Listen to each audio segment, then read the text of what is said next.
La parole est à Monsieur Dominique Dorn.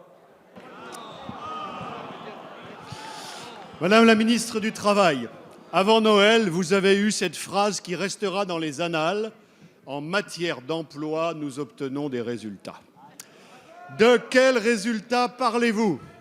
3 mois consécutifs de baisse du chômage, peut-être même 4, pourquoi pas, pour 49 mois de hausse. Est-ce ça les résultats dont vous parlez? 100 000 demandeurs d'emploi en moins en catégorie A, 1 million de chômeurs en plus, toutes catégories confondues. Est-ce que c'est de ces résultats dont vous nous parlez? Pendant 5 ans, vous avez entonné le refrain ridicule de l'inversion de la courbe du chômage et vous avez pulvérisé à 49 reprises le record de France du chômage. Est-ce de ces résultats dont vous nous parlez? Les résultats étaient tellement catastrophiques en 2016 que vous avez décidé d'un plan d'urgence visant à mettre hors de la catégorie A 500 000 demandeurs d'emploi en les envoyant en formation. Il n'y a que 100 000 demandeurs d'emploi en moins en catégorie A. Est-ce que ça veut dire qu'il y a 400 000 chômeurs de plus dans cette catégorie compte tenu des 500 000 formations? Est-ce que c'est ça vos résultats?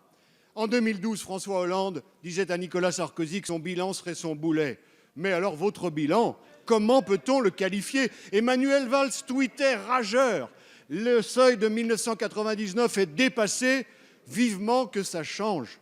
Dommage que ça ait changé et dommage que nous ne soyons plus au seuil de 1999. Madame la ministre, ce que vous appelez vos résultats, c'est une violence sociale inouïe, un déclassement d'1 million de Français. C'est un sujet que notre pays ne peut pas supporter. Et c'est une faute politique grave qui justifiera à elle seule, dans quelques semaines, votre licenciement. La parole est à Madame Myriam El Khomri, ministre du Travail, de l'Emploi, de la Formation professionnelle et du Dialogue social. Merci, Monsieur le Président, Mesdames et Messieurs les députés, Monsieur le député Dominique Dorn. Je suis ravie d'entendre que dans cet hémicycle, vous rendez hommage au bilan de Lionel Jospin. Pour ma part, c'est un excellent bilan et je vous remercie de faire le bilan de la gauche de cette manière-là. Permettez-moi de revenir. Je pense que ce sujet est suffisamment important et comme l'a dit le Premier ministre, chaque jour sera utile pour combattre le chômage. Oui, le chômage est encore trop important dans notre pays, mais vous ne pouvez pas le nier. Nous avons réduit le nombre de demandeurs d'emploi en catégorie A. Et nous avons obtenu 3 mois consécutifs de baisse. Et il faut bien évidemment que cette baisse s'amplifie. Dois-je vous rappeler votre bilan? Le chômage des jeunes avait grimpé de près de 30% sous votre bilan. Mais je ne me rabaisserai pas à cela. Allez, s'il vous plaît. Soyons concrets.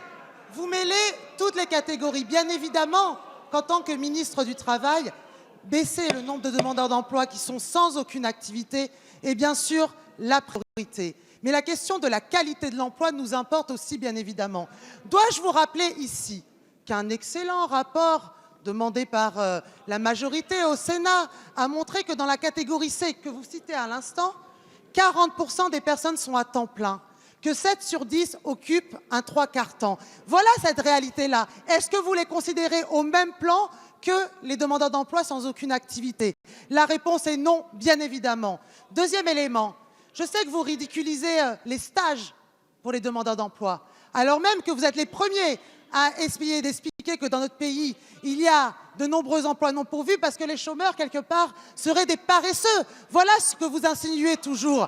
Qu'est-ce que nous avons fait? Nous avons regardé bassin d'emploi par bassin d'emploi quelles sont les offres d'emploi non pourvues. Et nous permettons en effet à des demandeurs d'emploi sans qualification, c'est un besoin économique, sans qualification, de pouvoir aller vers ces emplois-là. Merci, Madame la Ministre.